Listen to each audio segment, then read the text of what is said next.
মন ভালো না থাকলে শরীরটাও ভালো থাকে না, আর মন ভালো থাকলে শরীরটাও ভালো থাকে, নিজেকেও ফ্রেশ মনে হয়। তাই মনকে ভালো করতে হলে অবশ্যই বাইরে যেতে হবে, ঘর থেকে একটু বাইরে বের হতে হবে, ফ্রেশ বাতাস নিতে হবে, আর শরীরটাকে একটু চাঙ্গা করে নিতে হবে। আর শরীর চাঙ্গা থাকলে ঘরে কাজ করতেও ভালো লাগে। আসসালামু আলাইকুম এভরিওয়ান, সবাই কেমন আছেন? আশা করি আল্লাহর রহমতে সবাই অনেক ভালো আছেন।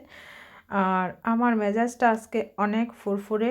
বুঝতেই পারছেন আমি এখন কোথায় আছি। আমি অনেক সুন্দর একটা জায়গাতে আছি। আসলে এই জায়গাটা অনেক সুন্দর, পরিবেশটা খুবই নীরব, শুনশান একদম, অনেক ভালো লাগছে। সকালবেলা একটু হাঁটতে বেরিয়েছি। আর ঠান্ডা আসলেই সচরাচর যেটা হয়, গাছের সব পাতা ঝরে যায়, আর বিভিন্ন গাছের পাতার কালার বিভিন্ন, এটা দেখলেই কিন্তু মনটা আরও আকর্ষণীয় হয়ে ওঠে। আর পরিবেশের আকর্ষণটাও যেন আরও বাড়িয়ে তোলে। গাছের পাতা ঝরে যায়, গাছের নেচটা যেন সবুজে হলুদে লাল, সব কিছুতেই যেন একাকার হয়ে যায়। অনেক সুন্দর, অনেক সুন্দর, কি বলবো। আর এখন ভাইরাল এই সিনারি তুলে নিয়েছি আমি সবার সাথে শেয়ার করার জন্য। খুবই সুন্দর, লোকজন কিন্তু ওখানে পিকচার করছে। প্রফেশনাল ভিডিও যারা তৈরি করে তারাও কিন্তু সুন্দর সুন্দর করে ভিডিও করছে, ক্যামেরা নিয়ে আসছে, বিভিন্ন জায়গাতে ভিডিও করছে। আর এত সুন্দর জায়গা কারা ভিডিও করবে না বলুন? কে মিস করতে চাইবে এই সুন্দর জায়গাটাকে ক্যামেরাবন্দি না করতে? আমিও ক্যামেরাবন্দি করে নিয়ে আসছি আপনাদের সাথে শেয়ার করার জন্য। তো আজকের ভিডিওতে অনেক কিছুই থাকছে। যারা আমার চ্যানেলটাতে নতুন, প্লিজ আমার চ্যানেলটাকে সাবস্ক্রাইব করে দেবেন, আর অবশ্যই লাইক দিতে ভুলবেন না। আর সুন্দর সুন্দর কমেন্ট করবেন, যাতে আমি আরও সুন্দর সুন্দর ভিডিও আপনাদের জন্য উপহার দিতে পারি। সুন্দর সুন্দর কমেন্ট করবেন, আমাকে আরও উৎসাহ দেবেন। আর আপনারাই কিন্তু আমার এই চ্যানেলটাকে এত দূর এগিয়ে নিয়ে আসছেন, সো আপনারাই সাপোর্ট করবেন, বেশি বেশি করে ভালোবাসা দেবেন। ঘরে চলে আসছি, এসেই কিন্তু সকালের নাস্তা তৈরি করব। ভাবছিলাম কি তৈরি করব, তো এখানে একটু রান্না বসিয়ে দিয়েছি। আর সবাই মিলে আজকে বাটার চিকেন খাবো, সাথে একটু খিচুড়ি থাকবে, ডিম থাকবে, সব কিছু মিলিয়ে নাস্তাটা হয়ে যাবে। তো বাটার চিকেন না করলেই চলতো, কিন্তু ওরা যেহেতু খেতে চাইছে, ওদের জন্য করতেই হবে। তো করে নিচ্ছি, সবাই মিলে একসাথে খেয়ে নেব বাটার চিকেন। আর এই চিকেন রেসিপি আপনারা যদি দেখতে চান তাহলে আপনারা কমেন্ট করতে পারেন। আর আপনাদের চাহিদা অনুযায়ী অবশ্যই বাটার চিকেন আমি তৈরি করে দেখাবো। আর আমি এটা কিন্তু উইংস দিয়ে করেছি। উইংস দিয়ে করলে অনেক সুস্বাদু হয় খেতে, আর আমার বাচ্চারা এটা খুবই পছন্দ করে। আর এটা খুবই স্বাস্থ্যসম্মত, ওটা কিন্তু ডুবো তেলে ভাজতে হয় না। আমি কীরকম করে করেছি আপনাদেরকে একদিন দেখিয়ে দিলে বুঝতে পারবেন আসলেই কতটুকু হেলদি, কতটুকু স্বাস্থ্যসম্মত, একদম ইজি, সহজেই ওটা তৈরি করতে হয়। সেটাই করছি, ঘরের টুকটাক কাজ করব নাস্তা বাস্তা শেষ করে, আর বাইরে বের হতে হবে। সব কাজই কিন্তু আবার একসাথেই হয়ে যায়, যেন সকাল হতেই তাড়াহুড়া লেগে যায়, কি করব কি না করব। ওরা আবার নাস্তা শেষ করে স্কুলে যাবে, তো সব কিছুই যেন একদম তাড়াতাড়ি করেই করে নিতে হয়। আর একা হাতেই সব কিছু করতে হয়। ওদের বাবা হেল্প করেন সকালে, কারণ সকালে একটু তাড়াতাড়ি ওরা স্কুলে যাবে। ওদেরকে ড্রেস পরিয়ে দিতে হয়, তারপর শু পরিয়ে দিতে হয়, তারপর খাবারের আয়োজন করতে হয়। সব কিছু মিলিয়েই যেন একা একটু আমার উপরে একটু বেশিই পড়ে যায়। তাই ওদের বাবাও আমাকে হেল্প করেন, আর দুজনে মিলেই কিন্তু সকালের কাজটুকু সেরে নেয়। আবার সকালে দুজনে হাঁটতেও যাই, তো আমাদের কাজটাও করে নেই, আর ওদেরকেও একটু সময় দিয়ে দেই। ওদের বাবা আবার সকালে ওদের জন্য কাজে যেতে পারেন না, কারণ ওরা যতক্ষণ পর্যন্ত স্কুলে না যায় ততক্ষণ পর্যন্ত উনি আবার ঘর থেকে বের হতে পারেন না। তো ওরা যখন হচ্ছে ঘর থেকে বের হয় তখনই কিন্তু উনি কাজ করতে পারেন, কারণ একসাথে সবাই যদি ঘর থেকে বের হয়ে যায় তাহলে হয় না। কারণ একজন একটু আগে যায় স্কুলে, একজন একটু পরে যায়, তো এক একজনকে এক এক টাইমে স্কুলে নিয়ে দিতে হয়, এজন্য পারা যায় না। তো এদিকে আবার পাস্তার অর্ডার আসছে, তো পাস্তাও তৈরি করে নিচ্ছি। ইজি ওয়েতে পাস্তা তৈরি করে দেব। আমরা ভাবছিলাম খিচুড়ি খাবো, কিন্তু ওরা আবার খিচুড়ি খাবে না, বলছিল পাস্তা খাবে। তো আমি তাড়াতাড়ি করে একটু পাস্তাও তৈরি করে নিচ্ছি ওদের জন্য। তো যা চাইবে তাই খেয়ে যাক, স্কুলে থবো না খেয়ে না যাক, এইটুকুই আমি চেষ্টা করি। কারণ বাচ্চাদের না খাইয়ে এত লম্বা সময় রাখা ঠিক না। আমি যতক্ষণ পারি চেষ্টা করি ওদেরকে কিছু খাইয়ে দিতে, কারণ অল্প একটুও যদি খেয়ে যায় তাহলে হচ্ছে মাথা ঘুরবে না, আবার মাঝে মধ্যে বলবে যে বমি বমি করছে।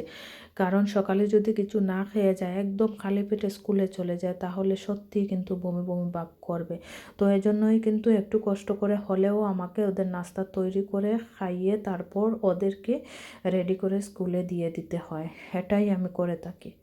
আপন ছেলে তার মাকে খুন করে ফ্রিজে ভরে রেখেছে, আর সেটাই হচ্ছে চাঞ্চল্যকর তত্ত্ব। আর সবাই এই তত্ত্বটাকে ছড়িয়ে সবাই এখন ধনী হয়ে যাচ্ছে, ভাইরাল হয়ে যাচ্ছে, এমন অবস্থা। নিজের মাকে খুন করে নাকি ফ্রিজে ভরে রেখে দিয়েছে। ঘটনাটা কতটুকু সত্য চলুন জেনে নেই। আর মজার ব্যাপার হলো সবাই একজন আরেকজনের সাথে শেয়ার করছে এই বিষয়টা। আসলে কি হচ্ছে না হচ্ছে সেটা খোঁজখবর না নিয়ে সবাই শেয়ার করছে। ওই যে শেয়ার করতে তো কোনো টাকা খরচ হয় না, এজন্যই কিন্তু সবাই কাজটা করে দিচ্ছে। সবাই ভাইরাল হওয়ার জন্য হাজার হাজার ভিডিও তৈরি করলো, সবাই ভাইরাল হবে। আর ছেলে হয়ে উঠলো মায়ের খুনে। সবাই একটাই শিরোনাম দিল, ছেলে নিজের মাকে খুন করে ফ্রিজে ভরে রেখে দিয়েছে। বাস, সবাই ভাইরাল হয়ে গেল। আর ছেলেটাও মায়ের খুনি হয়ে গেল। আসলে তো ছেলেটা মায়ের খুনি নয়, আসলে খুনি ছিল ভাড়াটিয়ারা। আর এই খুনটা পুরো পরিকল্পনা করে সাজিয়েছে ভাড়াটিয়ারা। ওরাই মাকে খুন করেছে আর ছেলেটাকে ফাঁসিয়ে দিয়েছে। তবে আসলে সত্যিকারের খুনিকে সেটা এখনো পর্যন্ত ক্লিয়ার হয়নি, সেটা জানা সম্ভব হয়নি। হতে পারে ছেলে, আবার হতেও পারে ভাড়াটিয়ে। কিন্তু মিডিয়ার জীবন আর বাস্তব জীবন সবাই এক করে ফেলেছে। আসলে এই জিনিসটা সবাই সব থেকে খারাপ কাজ করেছে। মিডিয়ার জীবন আর বাস্তব জীবনটাকে সবাই প্লিজ দয়া করে এক করবেন না। কারণ মিডিয়ার জীবন একরকম আর বাস্তব জীবনটা একরকম। আমরা যেখানে হাসি খুশি থাকি সেটাই আমরা শেয়ার করি, আর যেখানে দুঃখ কষ্ট অনেক কিছুই থাকে সেগুলো তো আর আপনাদের সাথে শেয়ার করি না। এজন্য সবাই জানেন না আমাদের পেছনের কাহিনী, আমাদের জীবনের সুখ দুঃখ আনন্দ কষ্ট কী আছে সেটা কিন্তু অনেকেই জানেন না। সেজন্যই মিডিয়ার জীবন আর বাস্তব জীবনটা প্লিজ দয়া করে সবাই এক করে দেবেন না। সবাই এমন কোনো স্পর্শকাতর নিউজ শেয়ার করার আগে সবাই প্লিজ একটু তদন্ত করে নেবেন এ বিষয়টা আসলে কী, সত্যতা যাচাই করবেন, যাচাই বাছাই করে তারপর মিডিয়াতে শেয়ার করে যাবেন। আপনার একটা ভিডিও শেয়ার করার মাধ্যমে কিন্তু অন্যজনের জীবনটা একেবারেই ধ্বংস হয়ে যেতে পারে। কারণ অনেকেই সাজিয়ে দিয়েছে ছেলে খুনি, অনেকেই সাজিয়ে দিয়েছে ভাড়াটিদের খুনে। এখন সত্যতা যাচাই না করেই কিন্তু অনেক কিছুই ভাইরাল হয়ে গেছে। কেউ বলছে ভাড়াটে খুনি, কেউ বলছে ছেলেটা খুনি। তো এখানে দেখুন, ছেলেটা যদি খুন নাই করে থাকে তাহলে ছেলের জীবনটা মদ্যপান দিয়ে নষ্ট হয়ে গেল। আর এই ছেলে নিজেকে কখনো ক্ষমা করতে পারবে না। যদিও সে অন্যায়টা করেনি, সেজন্য সে নিজেকে কখনো ক্ষমা করতে পারবে না। এই ছেলেটা এখন একদম একাকিত্ব বরণ করে নিতে হবে। আর কি করে সহ্য করবে নিজের মা হারানোর ঘটনা, তারপর হচ্ছে একাকিত্বর দায় এখন ওকেই বহন করতে হবে। তারপর মিথ্যা অপবাদ নিয়ে বয়ে বেড়াতে হবে সারাটা জীবন। ওই ছেলেটা এখন আত্মহত্যা না করে নিজেকে আর কি করে রক্ষা করবে? ও যদি বেঁচে থাকে তাহলে ও ওর মায়ের হত্যার বিচার চাইতে হবে। ও কার কাছে গিয়ে হত্যার বিচার চাইবে? কারণ ওকে খুনি বানিয়ে দেয়া হয়েছে, মায়ের হত্যার দায় ওকে স্বীকার করে নিতেই হবে। এইরকমই হচ্ছে আমাদের সমাজ। আমাদের সমাজে এইরকমই ঘটছে, যে দোষ করবে না তার ঘাড়ে দোষ চাপিয়ে দেওয়া হবে, এইরকমই চলছে। তো মিডিয়ার জীবন আর বাস্তব জীবন কেউ এক করে দেবেন না। কারণ এই ছেলেটার দিকে তাকিয়ে দেখুন, এই ছেলেটা এখন একদম নিরুপায়। কারণ মায়ের হত্যার দায় ওর ঘাড়ে। ও এখন বেঁচে থাকলেই কি হবে আর না থাকলেই কি হবে? ও এখন যদিও ওর মাকে হত্যা না করে থাকে তাহলে ও দোষী সাব্যস্ত হবে। হত্যা করলেও দোষী, না করলেও দোষী। ওর জীবনে এখন অন্ধকার নেমে আসছে। একবার ওর জায়গায় নিজেকে বসিয়ে দেখুন না, আপনার সাথেও তো এরকম হতে পারে, ঘটতে পারে এরকম দুর্বিষহ ঘটনা। কেউ আপনার মাকে হত্যা করে আপনাকে খুনি বানিয়ে দিল, সেটা আপনি কি মেনে নিতে পারবেন? আপনার দ্বারা কি সম্ভব? বাস্তবে এই ঘটনা আপনার দ্বারা কি মেনে নেওয়া সম্ভব? সেটা আপনি যেরকম পারবেন না, ওই ছেলেটাও সেরকম পারবে না, সেটা আমাদেরকে মানতেই হবে। আর বাস্তবতা এমনই, বাস্তবতা এরকমই হয়ে থাকে। কারণ সমাজে আজকাল যা ঘটছে সেটা বলার বাহিরে, দুর্নীতি বেড়েই চলেছে। এই দুর্নীতির কারণে কিন্তু সমাজে আজকাল অনেক বড় বড় ঘটনা ঘটে যাচ্ছে, আর অপরাধীরা আড়াল দিয়ে বেঁচে যাচ্ছে, আর সব ভালো মানুষেরা ওইখানটায় দোষী সাব্যস্ত হয়ে যাচ্ছে। তো সেটাই এখনও জানা হয়নি কে দোষী আর কে নির্দোষ।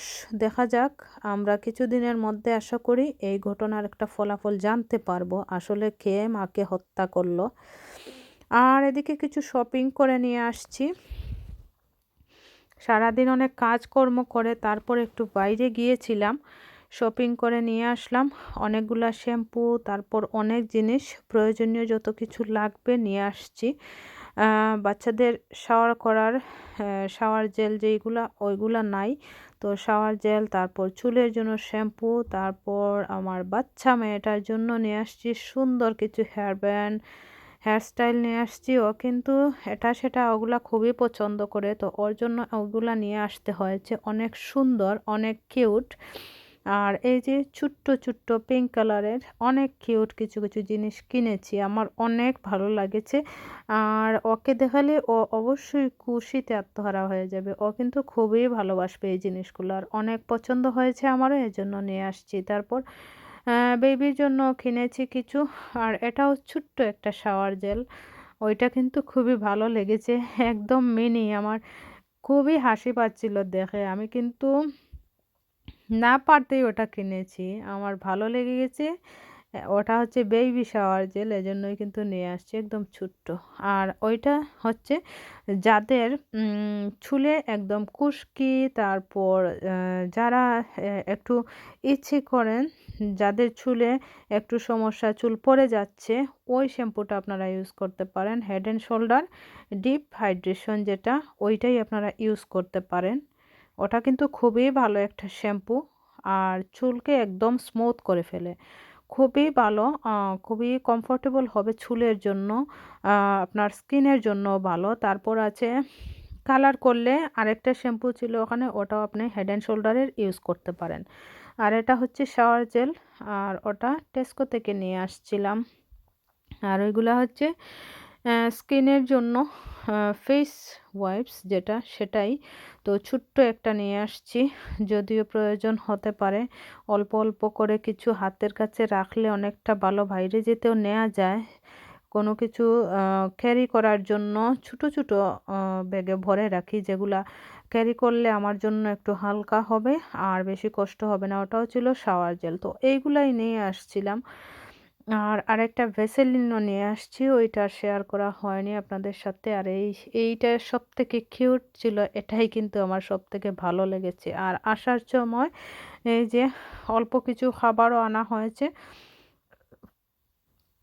ফুল তান্দুরি চিকেন নিয়ে আসছি আমরা। আর আজকে আর রাত্রে করে খেতে হবে না, ফুল তান্দুরি চিকেন যেটা, সেটাই খেয়ে নেব সবাই মিলে। সবাই খুবই আনন্দিত হয়ে গেছে ফুল তান্দুরি চিকেন পেয়ে।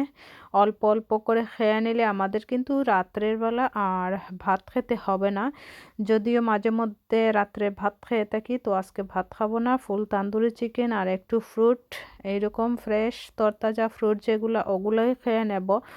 আর এইরকম খেজুরগুলা কিন্তু অনেক সুস্বাদু, এগুলাতে কিন্তু আমার মনে হয় একটু মিঠা কম থাকে, এজন্য আমি পাকা খেজুর একটু কম খেয়ে ওই ফ্রেশ খেজুরগুলাই একটু বেশি খেয়ে থাকি। আর ওদিকে হচ্ছে করলা, আমি রাত্রে ভাবছি করলা ভাজি করব, রাত্রে খাই, না হলে পরদিন খেতে পারবো। করলা নিয়ে আসছিলাম, আর ফ্রেশ টাটকা ভেজিটেবল না নিলেই না হয়, তো ওইগুলোও নিয়ে আসছি। অনেক সুন্দর একদম টাটকা ফ্রেশ করলা নিয়ে আসছি। একদম ফ্রেশ। দেশের কথা মনে পড়ে যাচ্ছে। দেশে আমরা এরকম করলার গাছ থেকে যখন করলা পেড়ে এনে রান্না করতাম, ওই স্বাদ আর ওই মজাই কিন্তু আলাদা। ওই ফিলিংসটা কিন্তু এখানে হয় না। এখানে তো অভাব নেই। এত করলা পাওয়া যায় সবসময়। কিন্তু দেশে আমাদের একটা গাছেই যদি একটা করলাও ধরতো, ওইটা কিন্তু আমার মনে হতো স্বর্ণের চেয়েও দামি। তো এইরকমই এদেশে যতই পাই না কেন তারপরও দেশের জন্য মন টানে, দেশের জিনিসের প্রতি মন টানে, দেশের ফ্রুট, ভেজিটেবল ওইগুলা কিন্তু ভুলার নয়। দেশের স্বাদ সেটা কি বলবো? দেশীয় স্বাদ যেটা ফ্রুট, ভেজিটেবল তারপর মাছ সবগুলাই যেন একদম অতুলনীয়। কোনো কিছুর সাথে তুলনা করা যায় না এইরকমই। তারপর কিছু ভেন্ডিও নিয়ে আসছি। একদম টাটকা ফ্রেশ।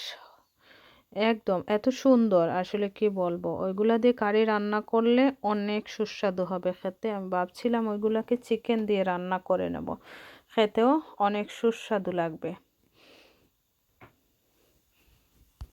আজকের ভিডিওতে অনেক গল্প হলো, অনেক আড্ডা হলো। যারা আমার চ্যানেলটাকে সব সময় ফলো করেন সবাই প্লিজ চ্যানেলটাকে সাপোর্ট করবেন, লাইক কমেন্ট করতে ভুলবেন না, আর সাবস্ক্রাইব করতে ভুলবেন না। সবাই বেশি বেশি করে সাপোর্ট করবেন, ভালোবাসা দেবেন, আর আপনাদের সাপোর্ট আর ভালোবাসা আমাকে অনেক দূর এগিয়ে নিয়ে যাবে। আর আজকের ভিডিওটা এ পর্যন্তই। সবাই ভালো থাকুন, সুস্থ থাকুন। আল্লাহ হাফেজ।